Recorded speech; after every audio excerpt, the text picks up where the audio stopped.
men biyim agro uchun yaralganman desam juda ham xato qilmayman. Chunki dalani yaxshi ko'raman, juda ham. Uydan ham ko'radi. Dalada yashnab, yayrab yurish men uchun juda ham oliy deyman-ku.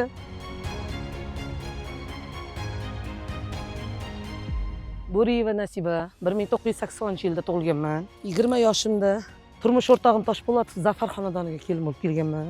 Bu oilani juda ham hurmat qilaman. BMB Agroda 2018-yildan beri turmush o'rtog'im bilan faoliyat qurib kelyapmiz. Ishlab, oilamizga, ro'zg'orimizga daromad olib kelib. Ilohim sog'lik bo'lsin, tinchlik bo'lsin, xonadonimizda to'ylar bo'lsin, hamma ishiga, kasbiga omad bersin. Yaxshi ishlab kelib, ishlarimiz bo'lsa, sizlar yaxshi baholar. Alloh akbar. Uydan juda ham yaxshi kayfiyatda chiqaman. Chunki farzandlarimni, turmush o'rtog'imni kuzataman. Ishga bo'lgan ishtiyoqim juda ham baland. Dalalarni yaxshi ko'raman.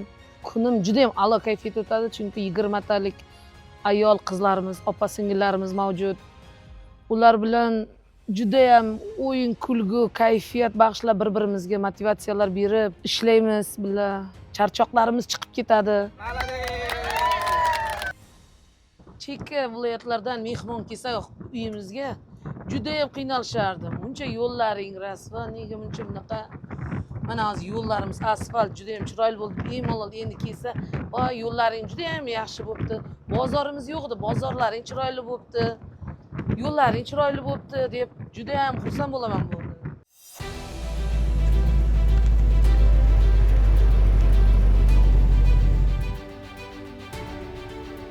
Yo'llarimiz oldin ayanchli ahvolda edi. Asfalt qilinib, chiroyli qildi. Zovurlarimiz musorlarga to'lib yotardi. Mana qo'shni qishloqlarda, yonimizdagi xonadonlarda aytmasak bo'ladi. Ayrimlari ko'chib ham ketib bo'ldi. Hozir juda ham afsuslanyapti. Chunki yo'llarimiz shahardagidek bo'lib qoldi-da. Oldingiga qaraganda. Oldin o'tolmardi texnikalarimiz. Traktordan boshqa-da. Hozir bemalol yo'llarimiz ravon. Oldin Arnasoy hududida faqat paxta, bug'doy edi. Hozir kunda bo'lyapti, u sho'rlarni yuvib, tarvuz qonlarimiz, qovoq, bolgarskiy pomidorlarimiz, moshlarimiz juda ham barakasini berib, chiroyli hosil olyapmiz. Yerlar qo'shilyapti. Bu yil mana yana 2ta yerimiz qo'shildi, sho'r yerlarimiz. Ularga ham ishlov berib, tozalab, mana bug'doylar ekib boshladi, u yerlarga ham Xudo xolasa albatta samarasini beradi. Ko'p joylarda ko'rsangiz, hali o'zimizni cho'lqivar aholi bunday darajada bo'lib ketadi deb o'ylamagandi. BMB Agro kelib, mana yerlarimizni ekib, serhosil bo'lib, planlarni bajarib kelyapmiz. Xudo xolasa yana ham bundan da yuksaklarga erishamiz. Buni hammasi prezidentimiz tomonidan berilayotgan bizga katta shart-sharoitda. Men Cho'lqivar qishloq fuqarolar yig'inida yashayotganimdan juda ham xursandman va mamnunman.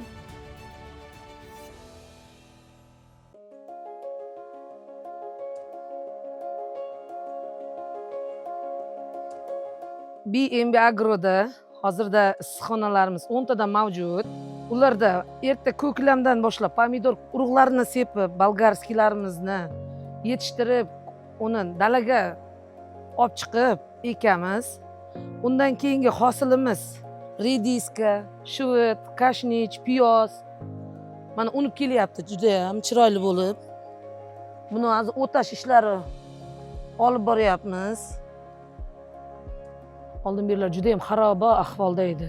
Yantoq, zorlar, tikon, bu yerlarni tozalab, yilma-yil texnikalarimiz yildan yilga ko'paytirib, yana o'ylaymanki, bundan ham ko'p bo'lishini, gazelimiz ham qo'shilgan. Yo'limizni yaqin qiladigan, vaqtida hamma joyga olib borib, ishxonalarimizga olib keladigan, juda ham yaxshi. O'ylaymanki, bundan da katta yutuqlarga erishamiz hali, Xudo xolasa. Arnasoy hududi sho'r deyildi. Ana shu issiqxonadan olib chiqqan ko'chatlarimizni dalalarimizga ekib, biz tajriba qildik. U juda ham katta yaxshi hosil oldik. Zilli mahsulotlarimizni ekdik, rediska, kashnich, shut urug'larimizni, piyoz. Hozirda ko'karib kelyapti. BMB Agro issiqxonalarimizda juda ham ishlarimiz yengil ayollarimiz uchun. Erkaklarimiz sug'orish ish jarayonlarini olib borishadi. Pomidorlar terdiramiz, bolgarskiy terdiramiz. Ko'chatlarimizni yetishtiramiz. Bu juda ham oson, qiyin emas biz uchun. Har kungi mehnatimiz, jismoniy og'ir emas ishlarimiz. Kun jazirama issiq dalada bo'lganimiz uchun soat 11:30 dan 2,5 soat, bir xil payt 3 soat ham dam berishadi. Keyin kelib ishda yana davom ettirib, kechki 18:00 da uyimizga yana eltib qo'yishadi.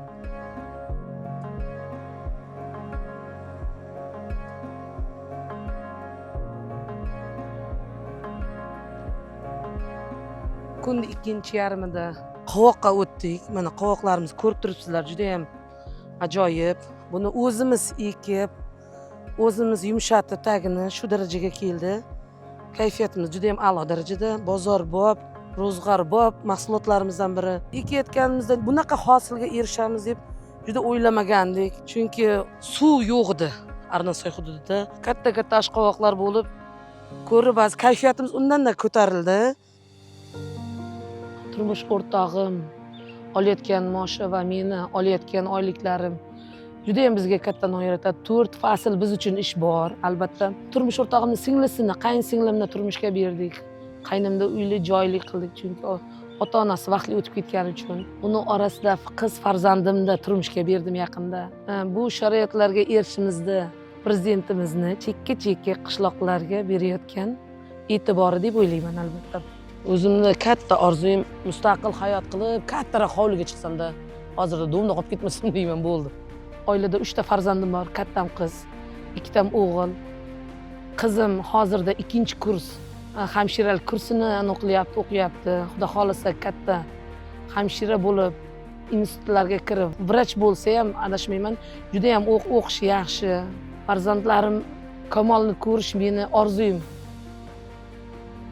O'ziga bek bo'lgan o'zbek elining to'maristay ayollari bugungi mehnatinglardan hamma mamnun bo'lgan holatda ozgina lirik chekinish qilamiz. Yuragida o'ti borlar bemalol raqs tushishinglar mumkin.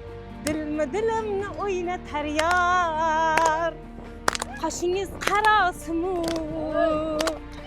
dilmi dilimni so'ylatar yor, ko'zingiz qarosimu. Bunchalik sho'x bo'lmasalar, buncha anar bo'lmasa yuz, oshiq ekanmi bilmadim, yoki aning fidosidir. Atirgulning tagida do'q tikkan sizmisiz, Gulbahor deb chaqirgan Nasiba opa sizmisiz? Atirgulday yuzingiz, g'am ko'rmasin ko'nglingiz. Sizga umr tilayman, sizga baxt saodat tilayman. Hurmatli mehnatkash ayollarimiz, doimo sog' bo'linglar, salomat bo'linglar. Hamisha shunaqa yuqori kayfiyatda yuringlar.